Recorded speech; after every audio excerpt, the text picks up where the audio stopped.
Hello, this is Doe Wilkerson with Old School Boxing Talk. Just finished watching a few things. One of the things I checked out was Errol Spence Jr. putting in some work, destroying Leonard Bundu, making himself the #1 contender for the IBF title. And I was listening to Dante's Boxing Nation a little while ago. Dante was talking about it. I listened to couple other channels. Matter of fact, it was Dante I listened to a lot. And two of the things of my subject I'm going to do today, this could be RIP HBO Boxing and the rise of the truth. Now, let's start with topic one, the rise of the truth. Errol Spence Jr. for a long time, most of us have been follow amateur boxers, follow boxers, has known about how special this young man is. And I've been waiting for this young man to have his opportunity. Even Floyd Mayweather was saying this kid is, what his nickname says, the truth. He is. Young Spence's last two fights knocked out Chris Algieri, who'd never been knocked out before. He fought Manny Pacquiao, won 12 rounds at Manny, went 12 rounds with Amir Khan, could only do 5 rounds with Errol Spence.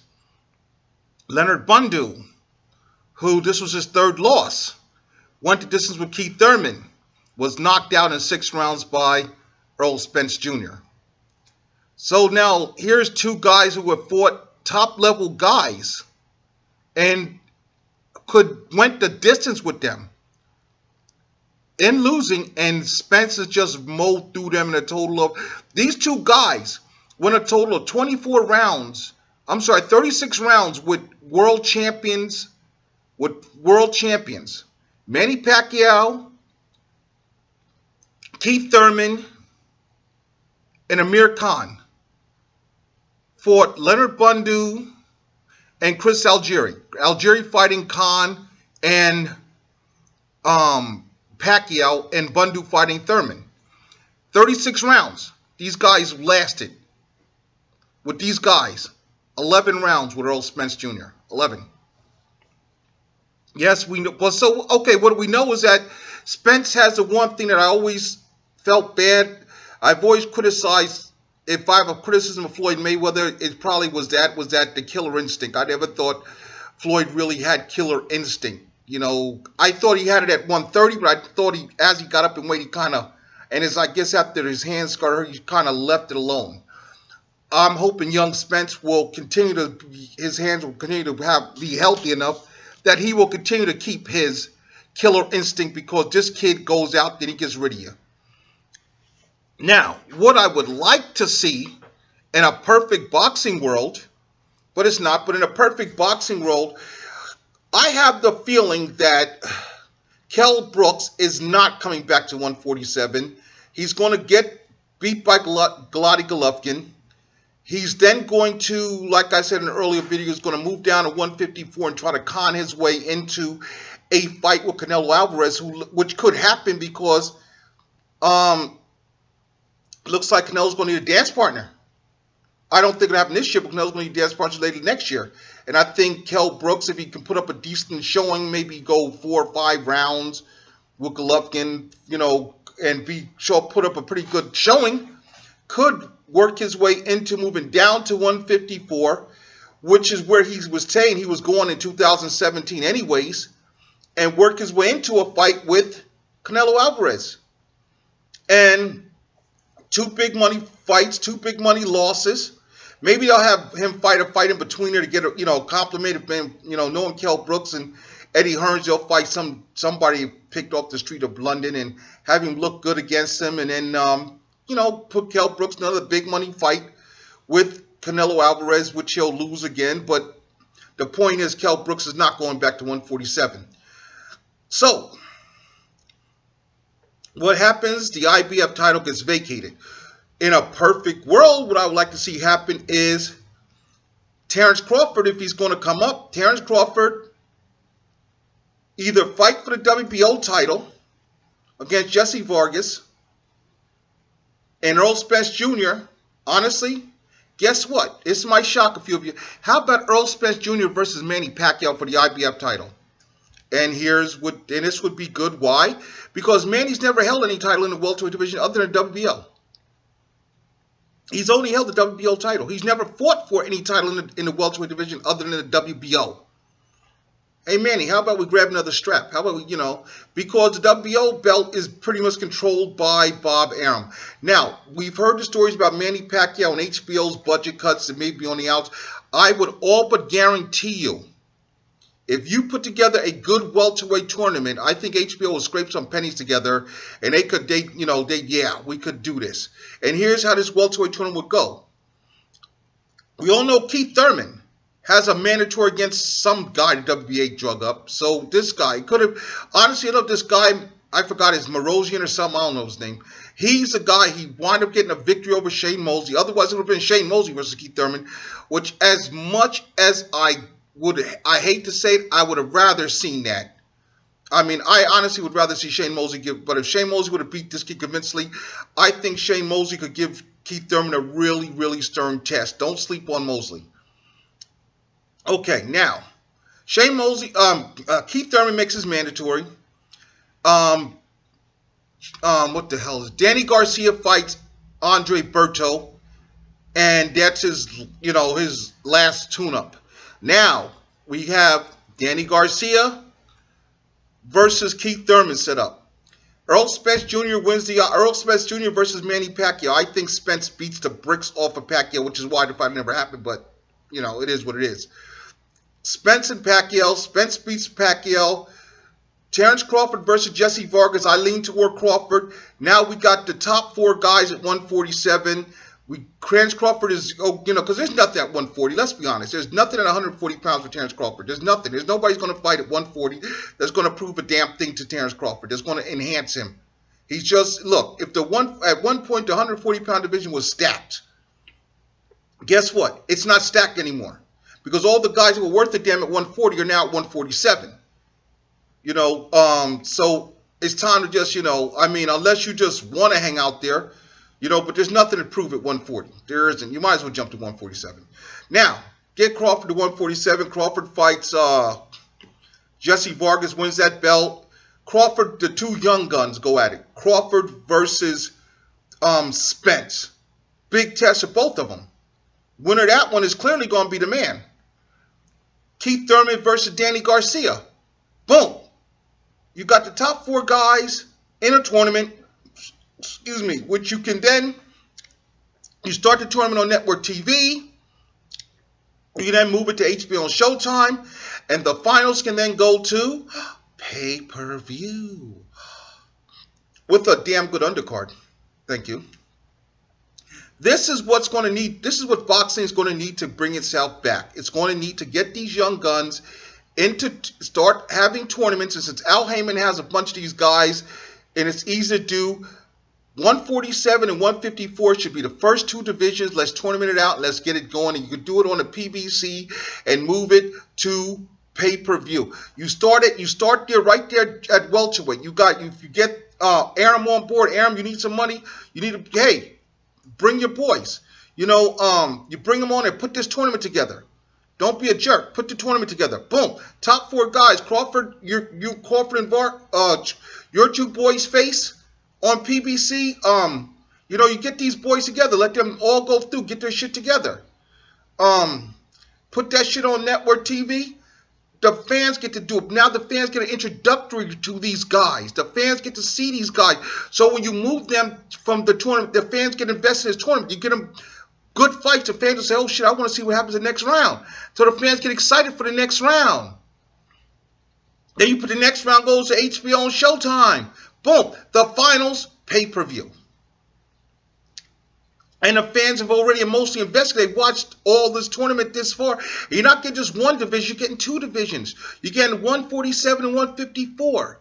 Getting these 2 divisions together. Get your people together. Getting it to the point when you get this pay-per-view, you now have a main event for the Undisputed Welterweight Championship, a main event, a co-main event for the Undisputed Junior Middleweight Championship. If you can squeeze another division in there, fine. But you put other quality fights on the undercard. Now, when you go to pay-per-view and ask the fans to pay $50 for this, they're willing to pay $50 for this. Why?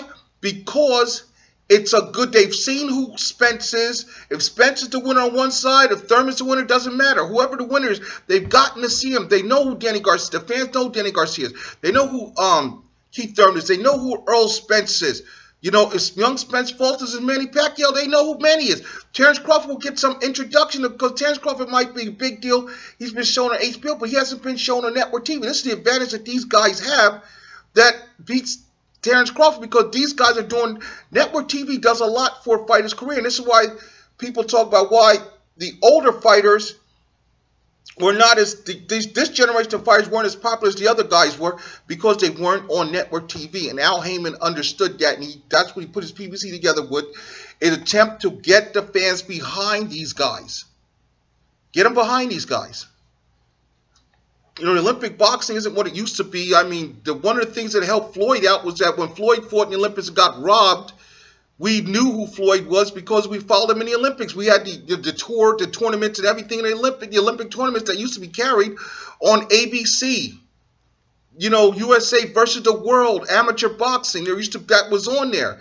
When him and Floyd and Oscar and those guys were fighting, that was on there. Then somewhere the networks, ABC in particular, and Disney have just given up on sports.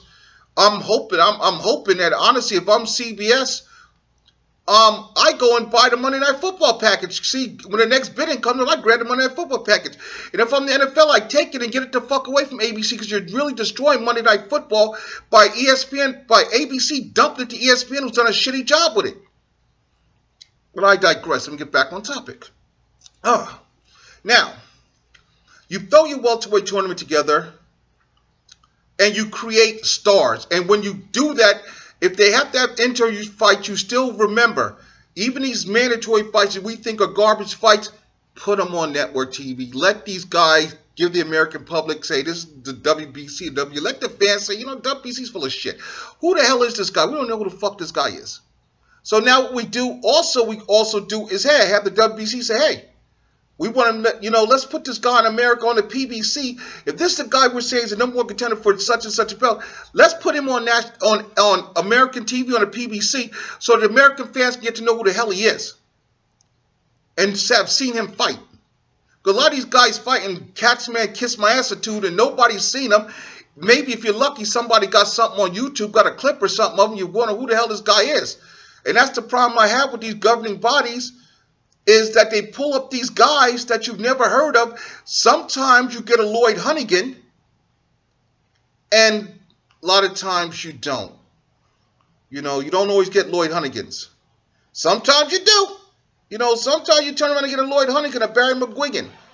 You know, and they come in there and they beat it to Barry McGuigan. If in case you don't know, you're not a long-time boxing fan, Barry McGuigan was a kid from Ireland who nobody heard of him. But he was damn good, and he came in and knocked off Eusebio Pedroza to win the WBA featherweight title. Lloyd Hunnigan from Britain, nobody on this side really heard of him, went in there in Atlantic City and beat Donald Curry for the undisputed welterweight title. And then, of course, you get your Dooku Kims, which, tragically, that fight with Ray Mancini, again, a fight nobody heard of. Dooku Kim winds up dying. And, of course, somewhere shortly after that, with the wretched WBC and a whole bunch of bullshit, you know, people decided to cut boxing from 15 to 12 rounds, which is bullshit. Okay, but once again, things upset me, so I got to calm down. Now, that would be something for the future to force these wretched governing bodies to actually let the people know who the hell these top contenders are, so they can fight somebody in the fans and say, oh, okay, this guy, yeah, maybe he gets, you know, whoever the welter, yeah, maybe I get this guy a pretty decent fight. You know, the fans could tune in and see that shit on free TV. We have to take boxing back to the way it was supposed to be. Boxing is a sport that does its best on TV, whether it be in the afternoons, like the Spence fight was. Spence Monday fight was in the afternoon. And only on special occasions do we have stacked prime time boxing. And when I say stacked, I mean stacked. Back in the days, Don King and Bob Arum, when they put a fight on primetime TV, you had more than one. Let's take the night, one of the big cards they had. The ABC had a Night of Champions.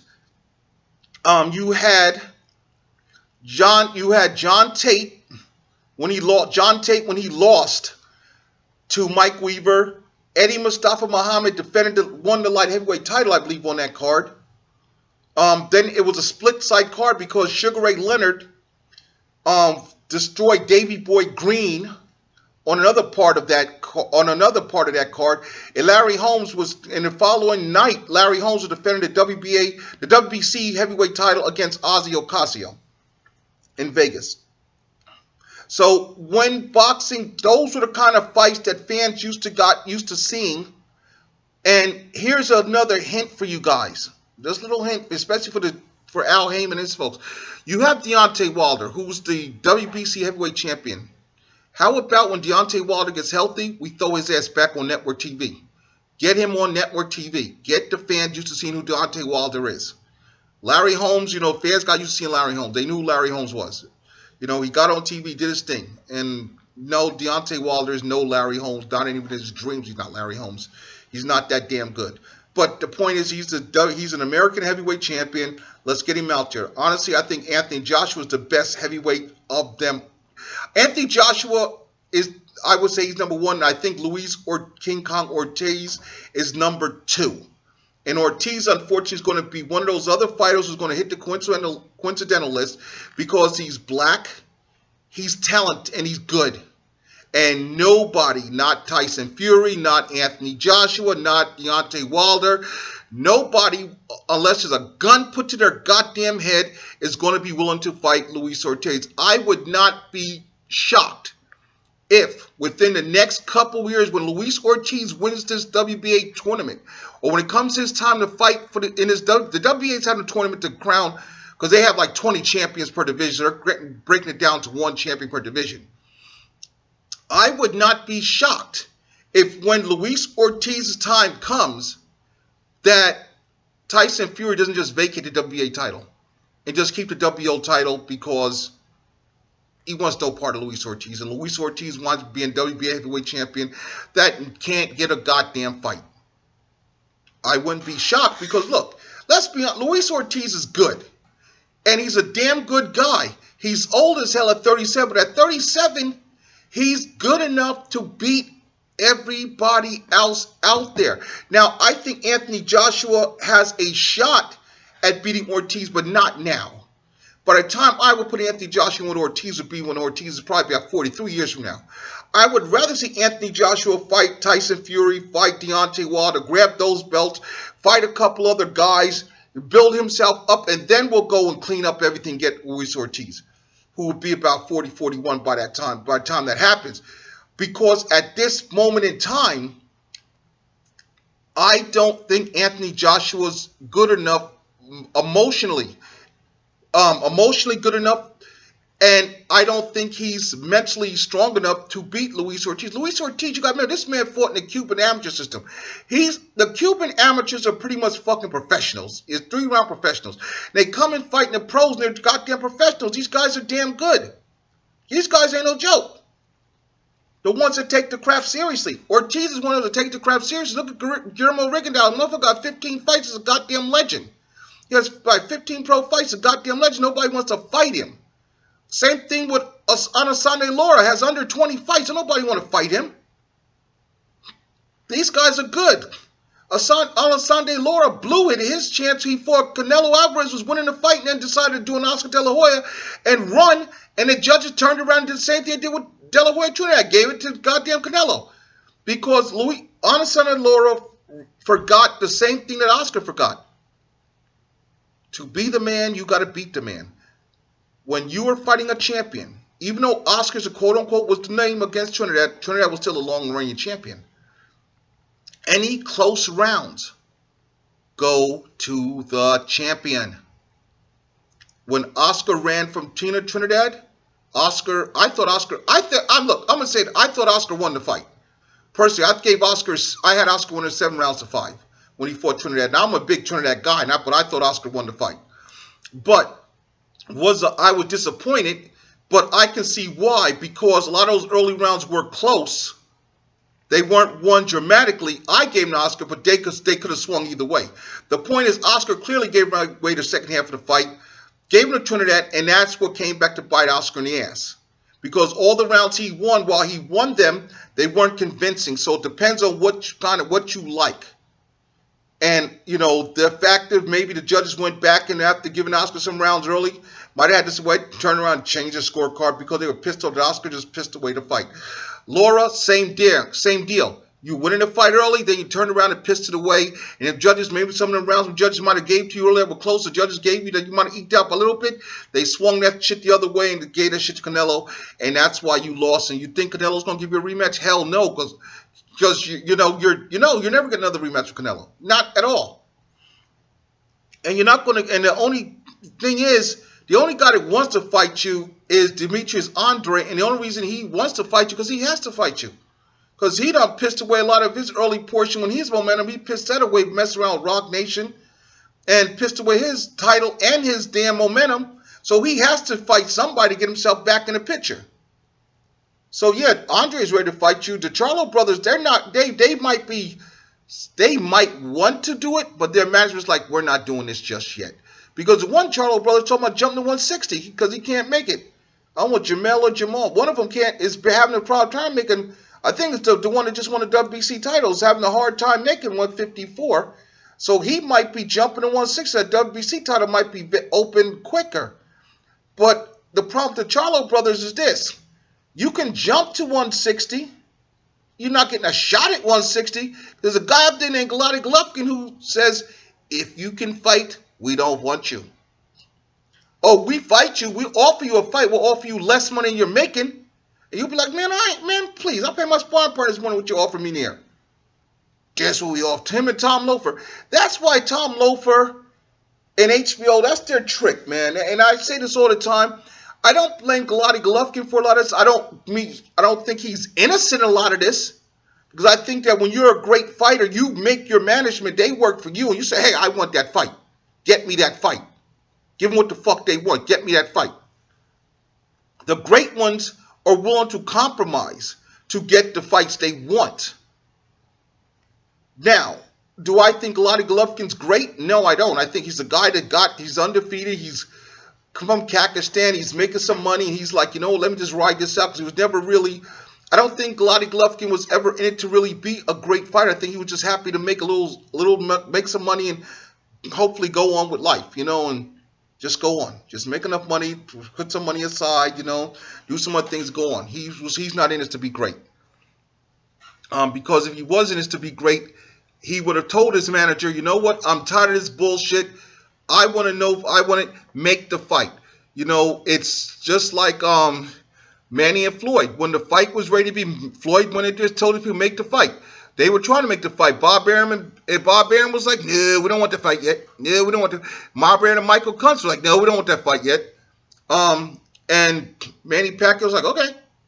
Because Manny Pacquiao, while he told everybody he wanted to fight, Manny Pacquiao really didn't want to fight. Excuse me. It was Floyd Mayweather when Floyd kept pushing the fight. Floyd kept pushing the fight. Everybody kept saying Floyd was ducking him. Floyd wasn't ducking.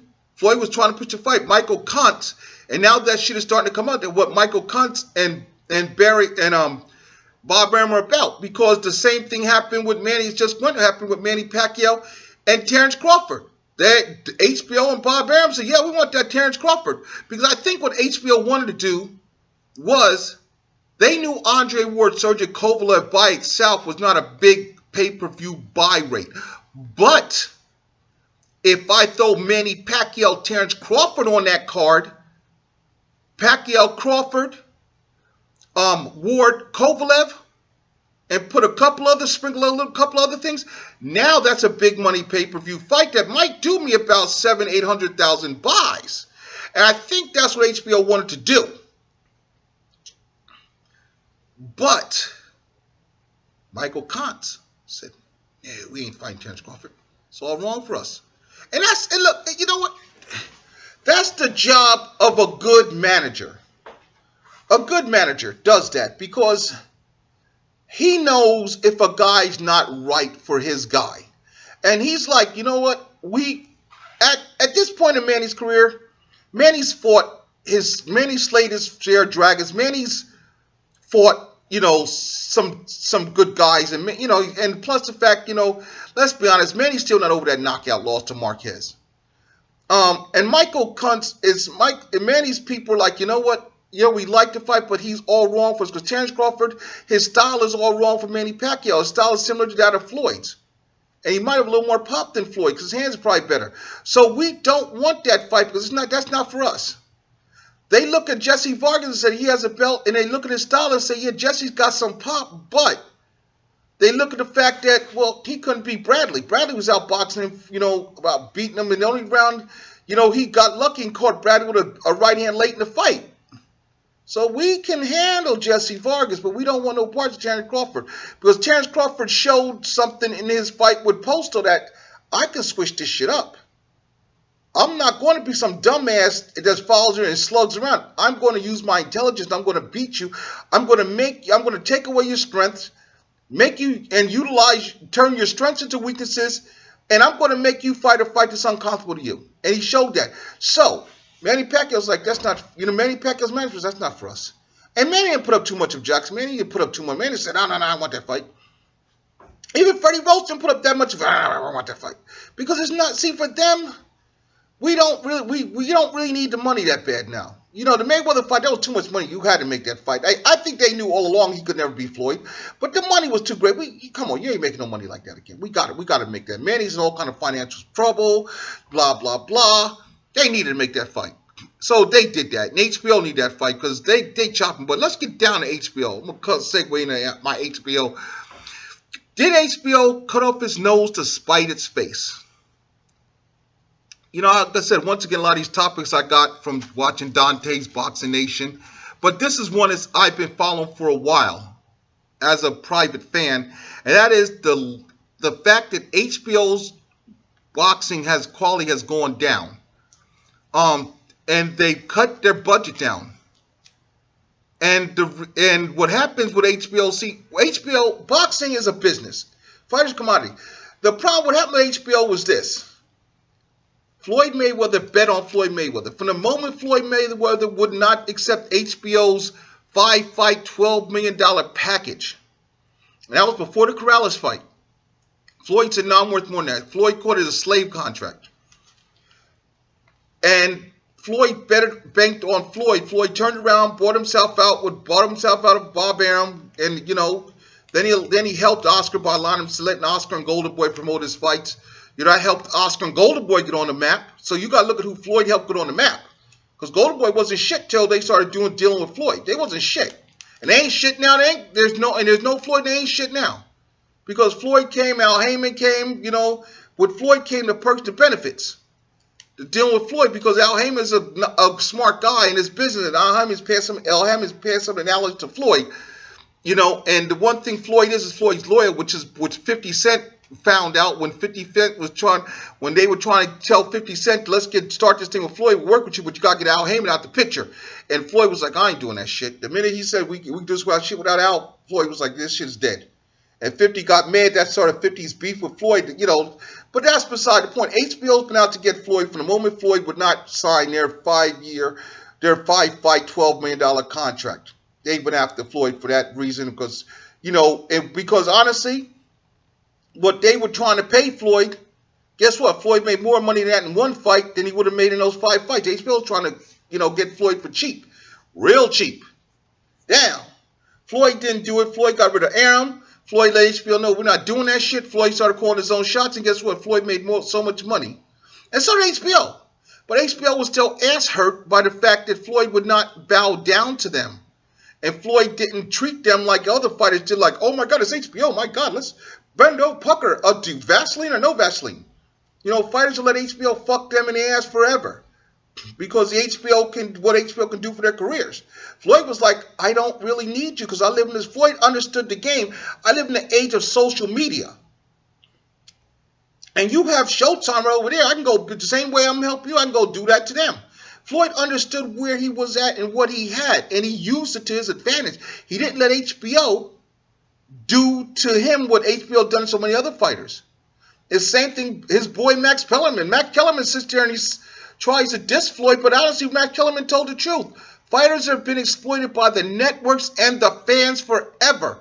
Floyd Mayweather took that around. I'm not going to let you exploit me. I'm going to exploit you. I'm going to give you the fight, but not when you want it, when I want it, when I get the maximum reward with the least amount of risk. Max reward, least amount of risk. Because Floyd understood you have to have a life after boxing. You know, HBO don't give a fuck about you when you can no longer fill arenas and make them money and get them ratings. Think HBO gives a fuck about you? No, they don't. The fact that people going to say, okay, well, Roy Jones has a job. Yeah, Roy Jones. Okay, Roy has a job at HBO. Okay, as a commentator, yes. But how many fighters have come and gone through there? Roy wasn't the first. Leonard, after Leonard was Foreman. After Foreman was Lennox Lewis for a little bit. Now Roy, and then Roy. You know, Roy's been in and out. Bernard's done some work there. Andre Ward done some work there. That position that Roy Jones holds is not one because of stability. It's not one HBO gives a fuck about you. HBO realized they need a fighter in there to give some credibility to the bullshit that Lampley and Kellerman are spewing, and to offset in the time some of Larry Merchant's biased. But Larry Merchant had more boxing knowledge. This is what you might not like Larry Merchant, but Larry Merchant had more boxing knowledge than Jim Lampley will ever have. Period. Or Max Kellerman.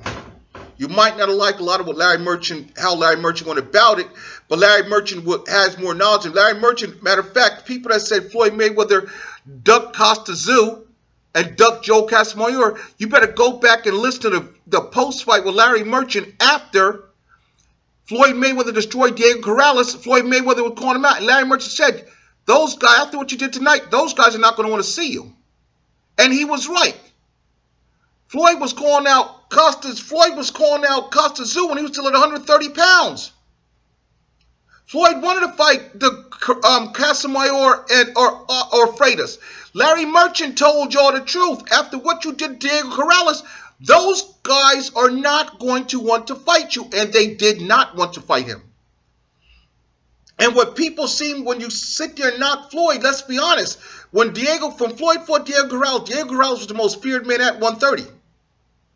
The most feared man at 130. Diego Corrales was undefeated. He was this big boy. He was knocking everybody the fuck out. Freitas didn't want to fight him. Casamayor didn't want to fight him. Nobody wanted to fight him. The boys had a hard time getting a fight. Nobody wanted to fight him. That's why HBO brought him over there.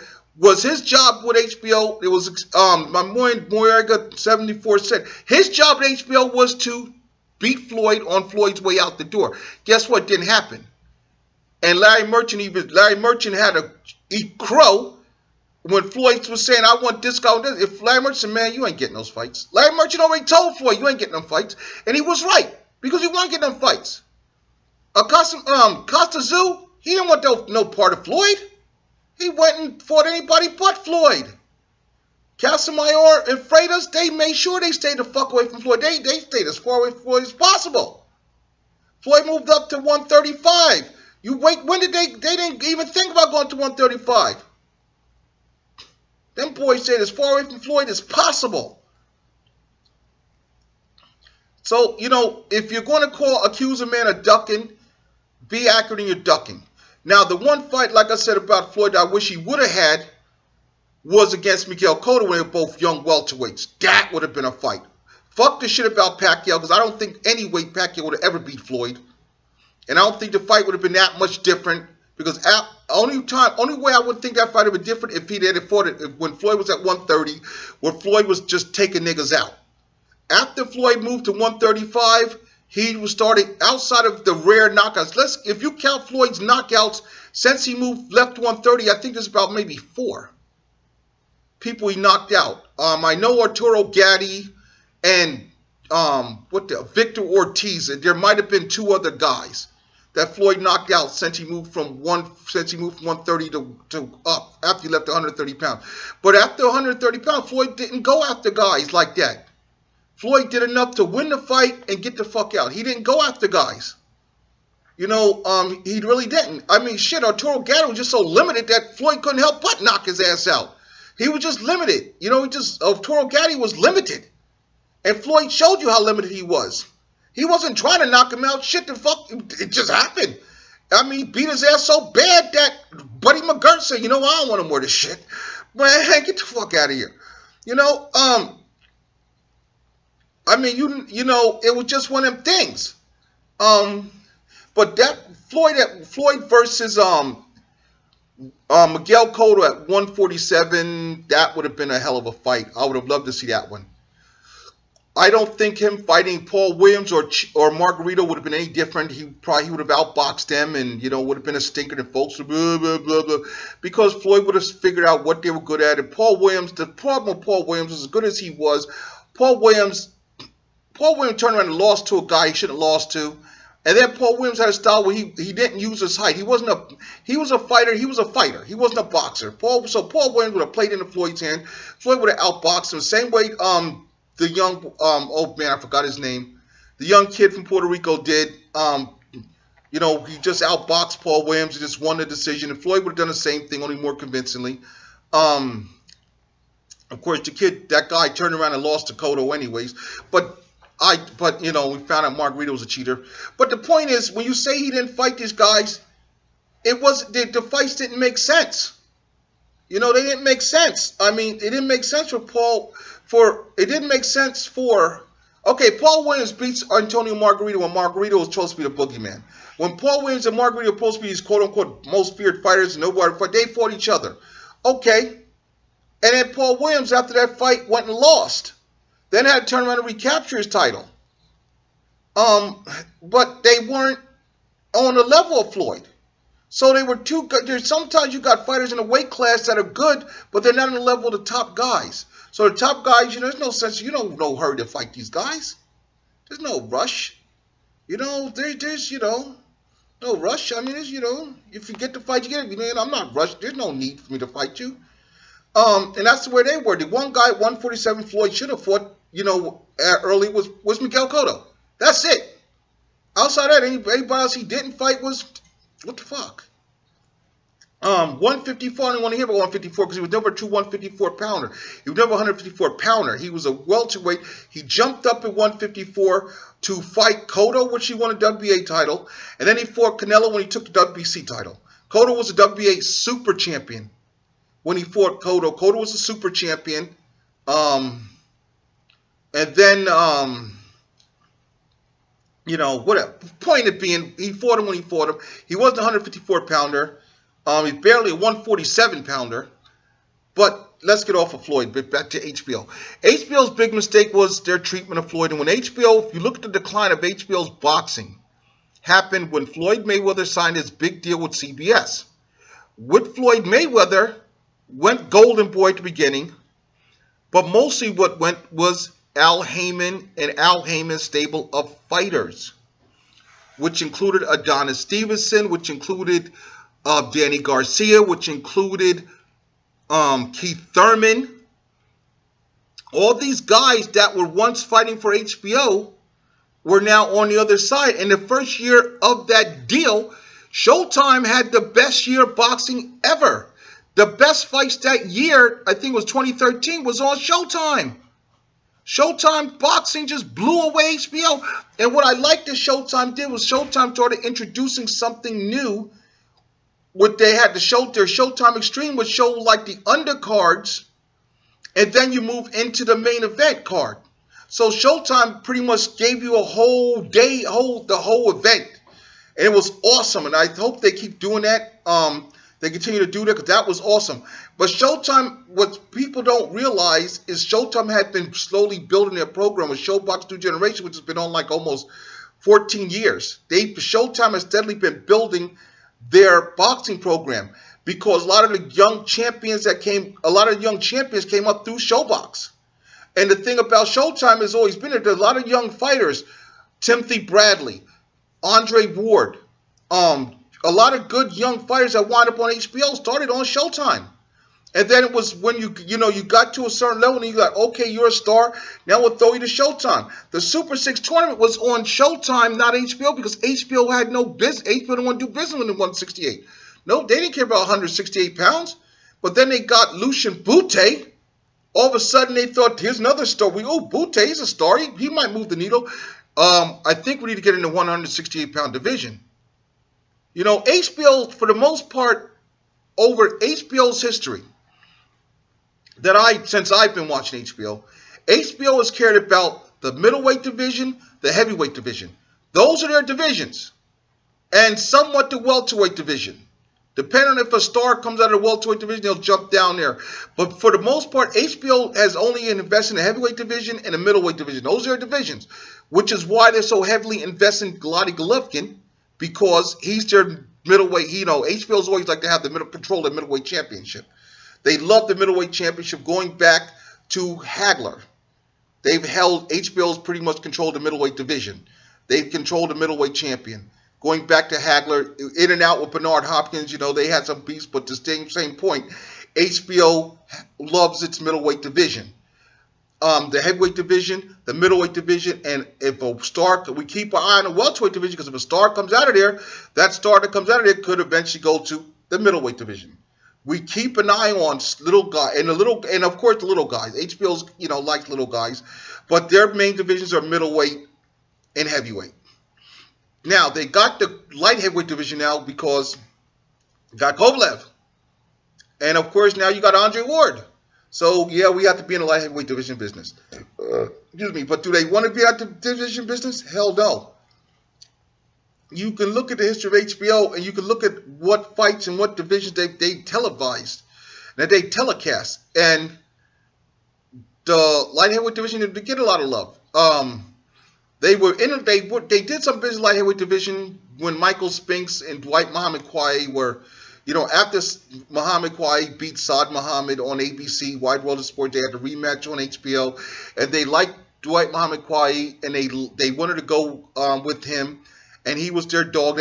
Then Michael Spinks, who was the Olympian, 76 Olympian, undefeated light heavyweight champion, and they did that unification fight. But shortly after that, they got out of the light heavyweight division because Spinks moved up to heavyweight, and, well, we don't need this division anymore. We're done.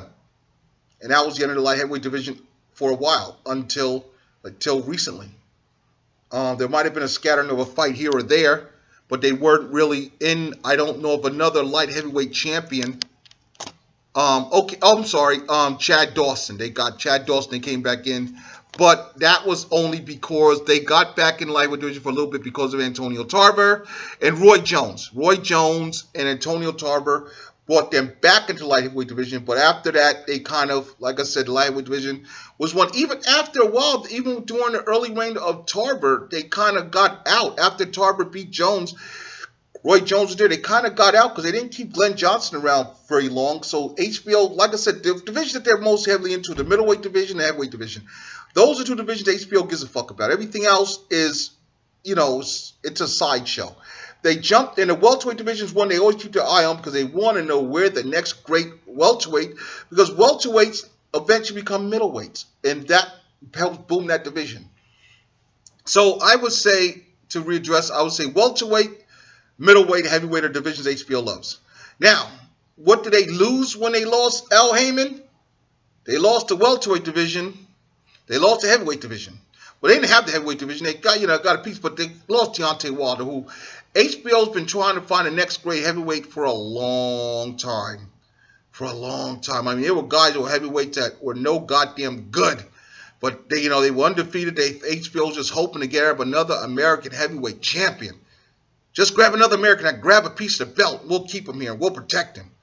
We'll build him up.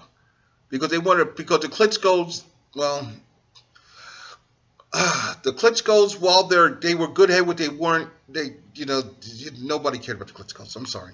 Just be honest about it. Nobody gave a fuck about the Klitschko's. Now, honestly, I'm hoping that Tyson Fury retains his title.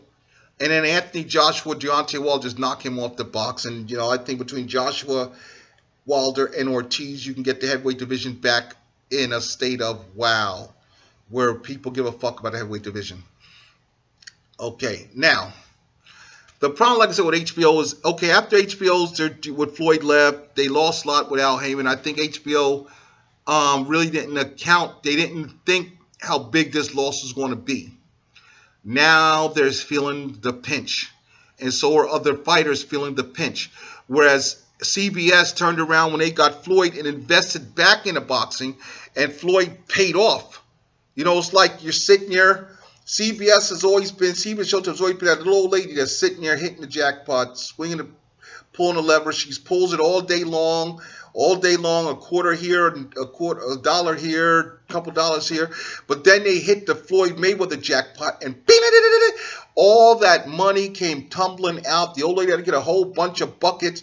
She had to fight people off, people trying to steal her money. The big jackpot thing comes up there. They hit the damn jackpot. But then but see what happened with the Floyd Mayweather deal is the trickle-off effect. The trickle-down effect, which is even though Floyd's a big jackpot, you're no longer playing at the nickel slots because those slots now become, bigger slots. So now you're playing at the bigger payouts, and you got other fighters, and those fighters are paying out. You got Thurman, you got Danny Garcia, you got Deontay Wilder. And Showtime is now just hitting filling the bucket up. They're not getting Floyd money, but they're still getting good money. Yeah, we took so Oscar took Canelo and went back to HBO. But we're still hitting money. We're still hitting money, because we still got a shitload of money because we had one card to play, the Floyd card. We made Floyd with money, Floyd and Canelo. We made our money. We made money. Floyd comes over, fills it up, and then we come over. We say, okay, we're not going to hit another jackpot like that. Oh, Floyd fights Manny Pacquiao. Man, we filled up so many damn buckets, we stopped playing, man. We just, we got somebody, we hired somebody to start pulling this damn lever for us. And that's what happened with Showtime. They hired somebody now because now every time they pull that lever, they're hitting money. They're getting money. Boxing is paying off for them. And it's also because of the PBC, because unlike HBO, Showtime is associated with CBS. CBS owns a network, and the PBC is on that network. So here's what I got. If the Keith Thurman, Sean Porter, why was that fight given on CBS? CBS had first right refusal. CBS said, oh, no, we're not going to make that CBS PBC fight. We're going to make a Showtime card. So now we got Showtime on primetime TV. And boxing has paid off so much for them that, even though CBS Viacom owned Bellator, and they could have brought the MMA to Showtime, we're going to leave that stay where it's at because we've got this money here with boxing. We're going to open up those more boxing dates because we got this show, Box New Generation. We got all these things.